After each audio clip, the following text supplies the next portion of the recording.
ectotherms are? I like to say it's the cool stuff. Literally and figuratively. It's stuff that doesn't make its own body heat. So if it has fur or feathers, I do not manage it. I may feed it to my animals. I like to tell the mammal and bird people. So reptiles, amphibians, fish, aquatic invertebrates, all that stuff is what I manage at the San Antonio Zoo, which probably is more animals altogether than all the mammals and birds altogether. A lot of animals. So, I heard you guys are looking at some projects about how you can implement robotics into zoo work. Yeah? You know, you guys have me kind of racking my brain thinking, how does this work? How can we do this? And it's pretty tough. I can see some ways, and I'll just start off, and then I'm going to let you guys go ahead and throw a bunch of questions at me, okay? One of the tough things with robotics is, well, actually, there's good and bad, right? What are the good things about robotics is they do the work for you, right? Mm-hmm. Yeah, that's right. So that would be kind of convenient because, especially if you're a zookeeper, what zookeeper wouldn't want something else to be cleaning up all the animal poop, right? There's a big plus. However, there's a lot of variables to working with animals. Who's got a pet here? Are your pets predictable? No. Yes. Yeah. You know what? I'm hearing yes and no, kind of equal amounts, and you know what?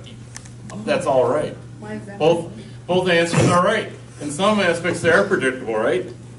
In some aspects, completely unpredictable. So you can see how robotics could help with the things that are predictable. Like if you need to feed so much food per day to your dog, you had some little robot that had a cup of food and dumped it precisely the amount, you know your dog will get fed. However, when your dog all of a sudden has a stomach ache and needs to go outside a little bit more frequent than other times, is that robot going to be able to incorporate that?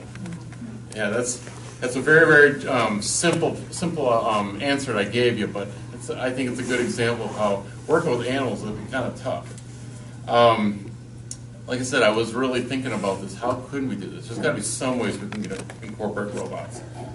I work a lot with water quality. All my fish tanks. Anybody here have a fish tank? No. Yeah, is it just as simple as fill it up with water, put the animal in, and drop flake's food in? Nope. No, you got to be a little bit of a water chemist. You got to know how the properties of water go. You got to be a biologist. Sometimes you got to be a plumber. Got to incorporate a lot of things, but I thought about the water quality. If you had something robotic that would automatically, at certain times of the day, take samples of the water and tell you if your water's okay, if it's proper, and if it's not proper, then maybe some other little robot will get that information and drop in the right type of water components to help that out. Let's see, what else? I think that was the biggest one I could think. Oh, eggs. You guys are familiar with bird eggs? Mm-hmm. Yeah. Mm-hmm. Did you know it's a lot of work if you got a bird egg, if you want to artificially incubate it? You got to do it usually 4 to 5 times a day. We got to rotate those eggs if, say, mommy bird doesn't want to do that for us. So I was thinking maybe robotics and play a part with bird incubation, which at San Antonio Zoo we reproduce a lot of birds. Sorry, my phone's still going. You can tell I haven't been a student in a while. Yeah, you can tell I haven't been a student in a while. I should have quieted my cell phone. Anyway, that's just some of the stuff I thought of. You guys, well, I should say, is it Miss Jennings? Miss Jennings, the librarian. Yeah, she said something about how you guys were looking at safety aspects because there's been some safety issues. I got a professional and an unprofessional answer to this. Like there's some examples, like the big one is with Harambe the gorilla in Cincinnati, right? I know Harambe's a big meme right now. But the bottom line is with that one, and I'm just going to give it to you straight, okay, guys? I can be honest with you. I don't think robots can control stupidity. Okay? If you guys can devise a robot that can control stupidity, you guys are going to make a lot of money. Think how challenging that is. That was all human error on the public side, because unless you completely... Like a lot of times when we're devising enclosures for animals, we do think about, okay, how do we incorporate technology and engineering and so on to make sure that the animals stay in. And the reason we do that is because it's safer for them. Yes, we want it to be safe for the public too, but the bottom line is if we keep our animals safe and sheltered, everything else should fall into place.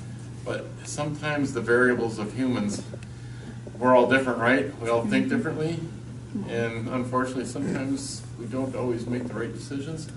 That can lead to accidents. And boy, there's a lot of different ways that people can find ways to have accidents. Anyway, that's a little bit what I thought about coming into this. I was really racking my brain because robotics and take care of animals, this is really different. You guys challenged me. You made my head hurt, but in a good way. So, after what I've had to say, what can do you guys have any questions? Do you guys have any thoughts? Yes. How fast is the security when something goes wrong, and how are they notified? Security? Like robotic security or regular security? Zookeepers or like zookeepers? It's pretty quick. We have staff all across the zoo. We all have radios.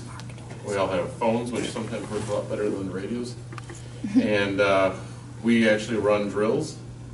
We prepare, even though every situation could be different. At least you try and, when you run the drills, it's like practice. And you get the kinks out. You find out what goes wrong without consequences. And that way, should something real happen, you're ready to go. You're much more prepared.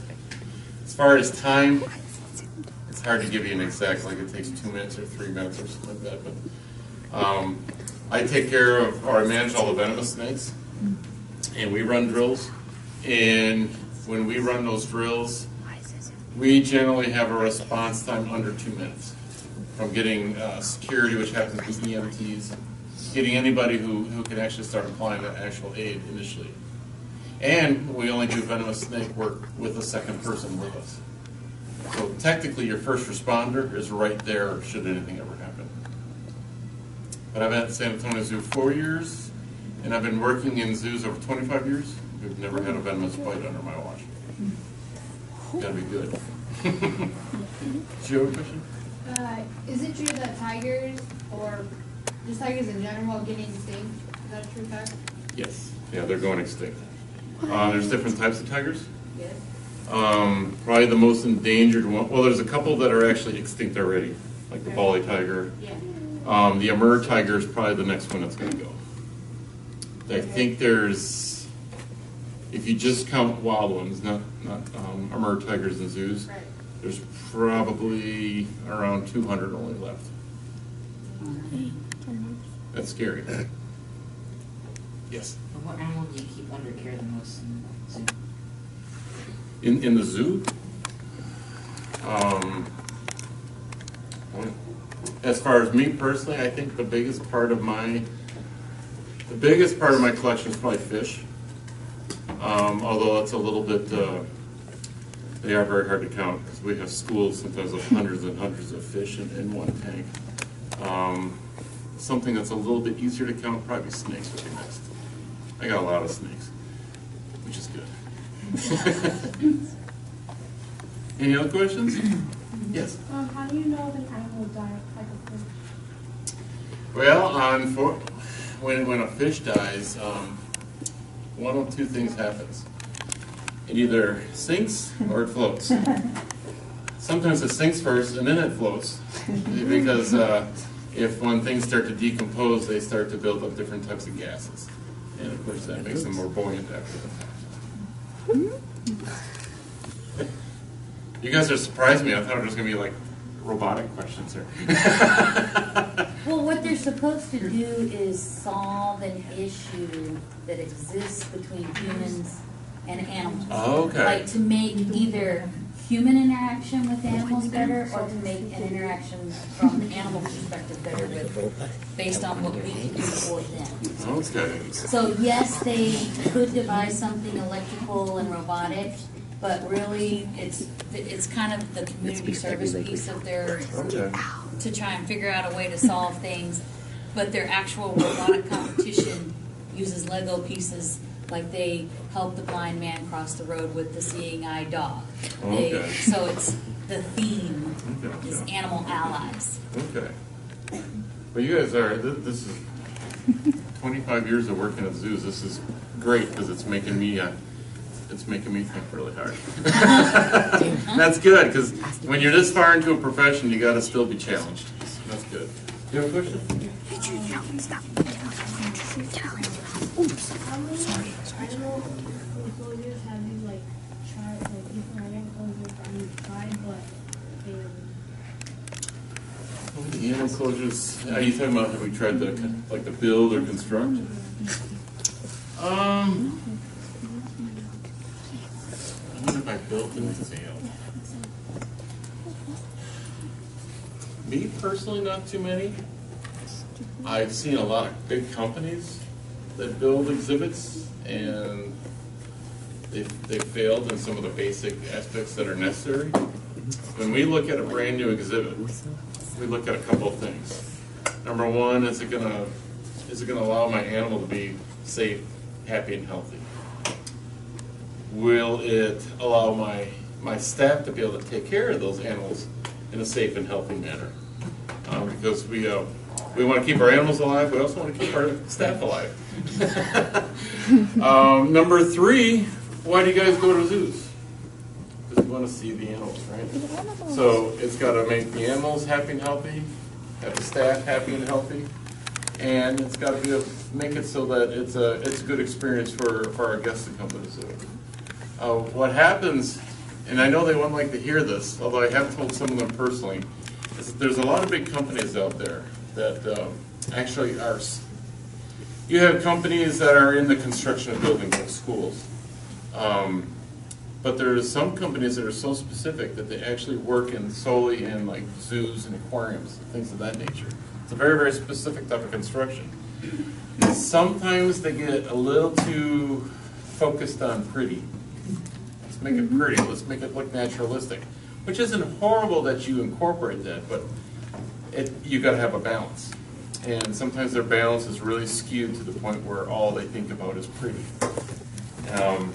My last zoo in Norfolk, Virginia, we built a $19 million expansion on the zoo. It was 5.5 acres. It was all had to do with Asia, and it looked really, really pretty. It had underwater viewing for the tiger pool. It had open top playgrounds for our orangutans and our siamangs. It was pretty neat, but nothing worked. The drains didn't work. The filtration didn't work for all these pools and everything. They built the walls improperly. We went. You guys, I don't know if you're familiar from a building standpoint. There's positive incline and negative incline. So if let's say this is the wall, okay, and this is the tiger exhibit. This is my wall here. Positive is like this. It's kind of like a hill. And negative is kind of like this. So we want negative because the tigers, they're kitties. They can climb. So we had to go in there and add a lot of extra stuff after the fact. So there's a long list. That could be another hour or so. We could go down that list. But, I've seen some really big fails like that. It's incredible. And that's new millions and millions of dollars. And that's why we have the engineers and the architects and the construction people come in, and even though they say it's done, it's not done until the animal people get in there, and because we know how to think like a tiger, or we can think like an orangutan and say, no, we'll be out of here. No, man. Any other questions? Yes? What is your first priority when an animal is loose? Our first priority when an animal is loose, the list of things is very, very tight, but I think in the zoo scenario, our first priority is public safety. However, all the other things that we also need to think about come really close, and we can actually multitask. We also want to get our eye on the animal, whatever it is. Now, if it's one of my crocodiles that gets loose, yeah, we want to get over and take care of it, but I'm not too worried. Because I don't know if you've ever seen a crocodile move. He may sprint from me to you, and then he's going to need a half hour break. Although, you think about a tiger, That's different. Worse yet, you think about a monkey or a great ape. Because not only can they move fast, they can walk. One of my first zoos I worked at, we had a gibbon get loose. You guys familiar with a gibbon? Yeah. And they're great at swinging through the trees. They use that motion called brachiation, so they got those really long arms. A keeper let a gibbon out accidentally, and we had to catch him. And first thing we did is make sure the public was safe. He got out on top of a building, so we got all of our guests inside buildings. And then we kept our eye on the gibbon. We flushed him off the top of the building. You won't believe how fast they run. Those little legs, they can really run. We got him though. In fact, I got him with a net. But yeah, our first priority is always our guests. We want to make sure you guys are okay. But really quickly, second and third, some of the other things come in there. You get our eye on the animals, and depending on what kind of animal it is, it depends on what we do next. We actually have categories. Some of it is done with tranquilizers because we have time. There was one zoo I worked at, they actually had most zoos have what they call a gun team or a dangerous animal response team. And they're prepared either with rifles or tranquilizer guns to do what is necessary to make sure that the public is safe. This zoo, they weren't very good with reptiles. They had a shoot-to-kill policy for venomous snakes. You guys ever seen a venomous snake without a barrier? For the most part, it just sits there. So, with your best thing you should do is call somebody with a snake hook, and they can scoop it up. It's fixed. Yes? Do you have any cave spiders or any spiders in fact? We do have a lot of different, wildlife that's not ours on zoo grounds. In fact, we have a lot of those red-headed centipedes. Have you guys seen those around here? Really, they're pretty cool. They're a little scary, but they're cool. We also have black widows. I believe we have brown recluse. I've seen the big. This is really dangerous, but like the cave crickets and the camel crickets, things like that. But the zoo is built in basically an old quarry, which I think, from what I've heard of my history, everything in San Antonio, there used to be a quarry. When they stopped being a quarry, they built something else in there, like a mall or something. And the zoo is the same thing. They built the zoo in an old expired quarry. So there are some caves, there are some limestone cavities, and we get little critters like that. Yes? Have you ever got bitten or hurt Yeah, I've been bitten and scratched a few times. Probably my 3 most famous bites were all back here. Maybe that's why they're famous. Because sometimes when you pick up a little lizard and he grabs a hold of you, well, you know, that happens. That's no big deal. But the ones that I got on my back end were memorable. One was from a horse, from a pony. You ever cleaned ponies or a horse's hooves? You kind of just bend her leg up and you clean it and she turns around and drops down. I had to give a 10-foot Burmese python a shot. And so I kind of, it was a real nice snake, and I sat and straddled him, and I had his back in, and I stuck the needle and gave him a shot, and all of a sudden, whoop! And he came around and gave me one. I stuck one in, he has got 100 teeth though. I had denim shorts too, so that those teeth they're only about a ½ inch long, and they're recurved, so I didn't really feel it, the bite. I just looked around, saw a big snake attached to my back end, and that's tough because their teeth are curved backwards, so they're made to hold on to things. And because I didn't want to hurt them, and it was tough. And the third one that's most memorable was a lion cub that was a year old. Now a lion cub that's a year old is hard to call it a cub anymore because it was about 200, 220 pounds at that point when they're 1 year old. Wow. And lions like rumps. And it was at a wildlife park I worked at where we'd go in with our big cats. And I was in there taking care of him, playing with him. He's fine. He liked us. And but cats like to play. and I showed him my back, which is not a good thing to do to any predator. And he did what a lion does. They take their paws and they grab you by the hips, and he bit on and had a canine go through one of my glutes. Those are the three most exciting ones. Yes? Would it be useful to have a motion-activated camera to alert personnel or a panic button near enclosure to alert personnel when there may be an emergency? Can you read that again? You read really fast. He does that a lot. Would it be useful to have a motion-activated camera to alert personnel or a panic button near exposed enclosures to alert personnel when there may be an emergency? And some of those things are actually in play at a lot of zoos, like a panic button or similar to that. In fact, one zoo I worked at, everywhere we kept venomous snakes, there was a cord, and it ran the entire length of all the exhibits. So you literally, if you got bit by a venomous snake, you pull that cord, and it was in 3 different areas, so each area had its own sound.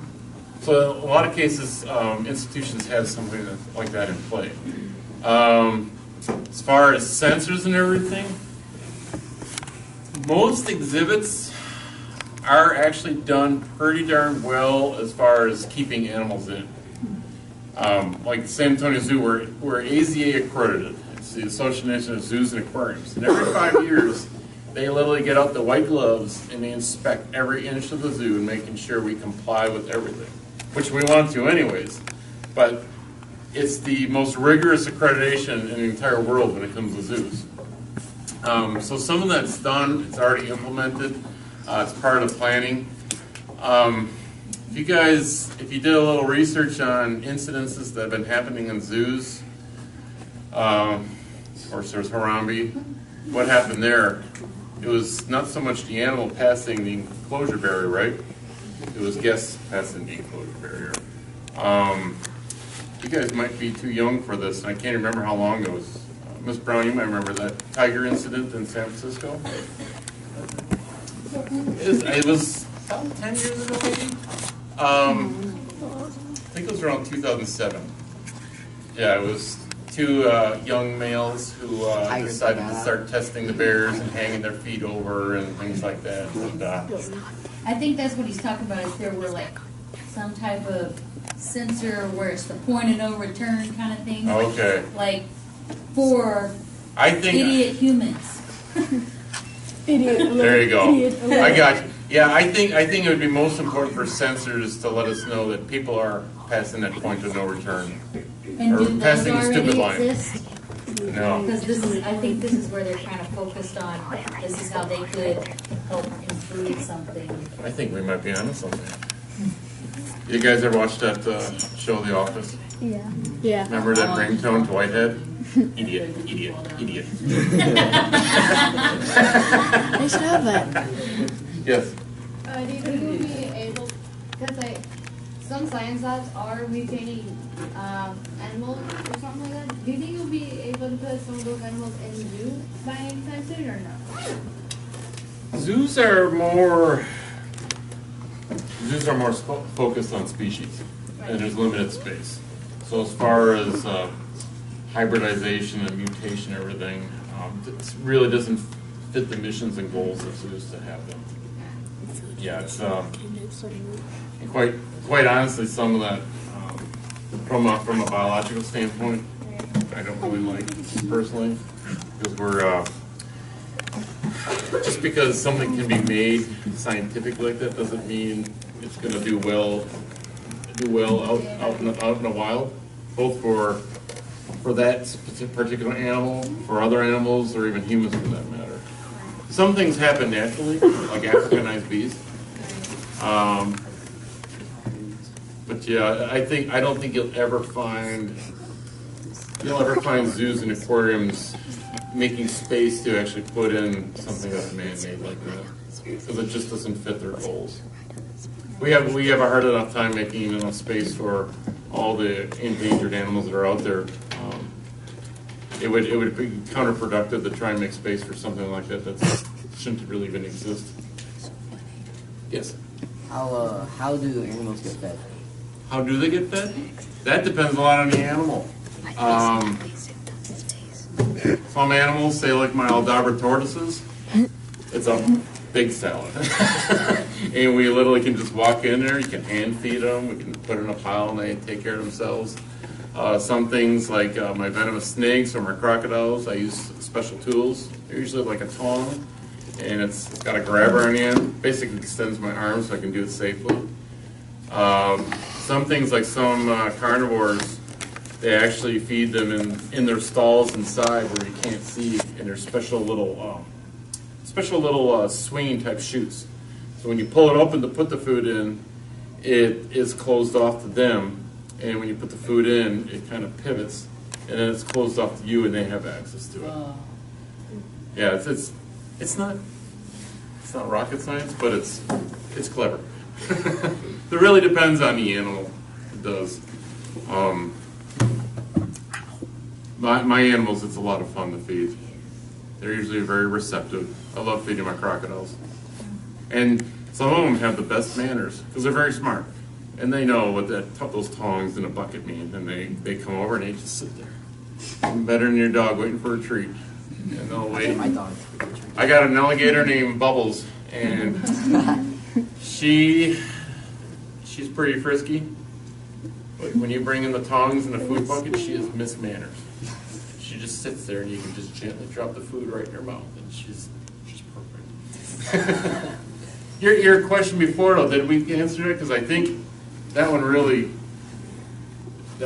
was a good question, so I hope I answered that well, giving you guys some ideas for your project.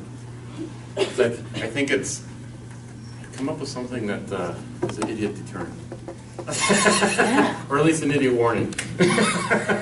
You've crossed the threshold. Do you Step want back before you die. They could have like a do you stop want sign to just come die? up. Do you want to lose an appendage? Just comes out of nowhere. Stop. Do you got a question? Pass it on to Taylor.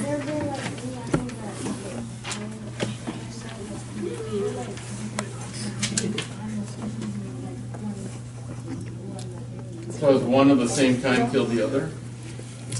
I don't think about that. I keep a lot of African cichlids. It's a type of freshwater fish at work, and they're not a very nice fish to each other at sometimes. Like the secret is having too many so they can't focus on one. If there's not enough, they'll be bullies to one. Trying to think of anything, Before I came to San Antonio, they had a lot of female alligators, and then when they brought in a male alligator, it's almost like they gave them something to argue about. It almost sounds kind of middle school-like.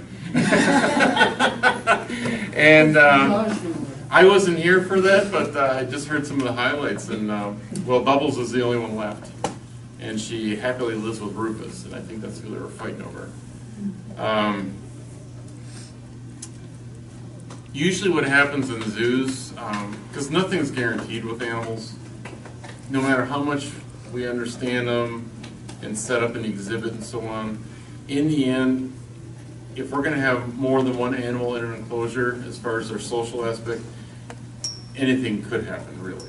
And what we try and do is try and think through all the scenarios as much as possible and do it with as much thought as possible, prepare ourselves and make the best decision. And sometimes we decide, no, this ain't gonna work, and so we don't go there. One of the recent ones we had, I brought in a Temistoma. It's a critically endangered crocodile. It's found in Malaysia and Indonesia. And I drove her all the way here from Miami. It was a long day and a night to drive. And we thought we'd put her in with our male and female Temistoma that were roughly the same size, and I thought everything should be okay. We'll try it out. It could be a few hiccups, but, well, it didn't work out. But we were able to identify and keep an eye on it, and we finally moved her back out before it got to that point. There was lots of other factors, too, that we didn't realize she was going to come to us so overweight and so out of shape. And she went from the equivalent of a kiddie pool to an Olympic-sized pool. So for her to swim in an Olympic-sized pool, that was a lot of work, much less she had a crabby roommate, which didn't help. So yeah, we tried that from May until about October of last year, and it just didn't work. But we were able to stay on top of it so it wouldn't become fatal. There's a lot of thought and a lot of preparation, and sometimes a lot of intervention to keep it from that. Any other questions? Yes? What do you feel are the major issues with animals right now? People. Besides people. Boy, I tell you what, and that's a very general answer. Because when you look at things that are troubling animals in the world, it's habitat destruction. What's that because of? Or it's from poaching. What's that from? It all has a common denominator, unfortunately. When you leave animals alone, if we go out in the country, you got your rattlesnakes, coyotes, deer, cottontails, all the different birds and everything out in a natural state, you leave them alone, everything works out. That's a very simplified answer, but there's lots of good balance. But when we decide we want to put in a parking lot, or we want to go hunting and take too much instead of what's sustainable and so on. Pet trade. You look at the pet trade. Anyone here have exotic pets? Nope. Have you ever had an exotic pet that you couldn't keep anymore? Or have you ever had a pet period that you couldn't keep anymore? I used to have a bobcat. You used to have a bobcat? It was a baby.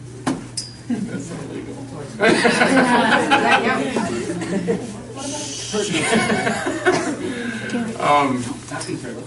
Yeah, well, basically what happens with wildlife anywhere in the world right now, no matter what the different reason is for their demise or their problems, unfortunately the common denominator is it's human involvement.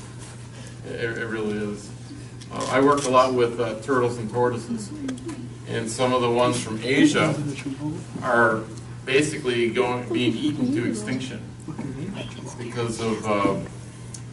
It's good to support different cultures and be open to it, but sometimes you have to step in and say, you know what, that's really not. It just doesn't work, and why do we want to eat something to extinction because we think it gives us longer life?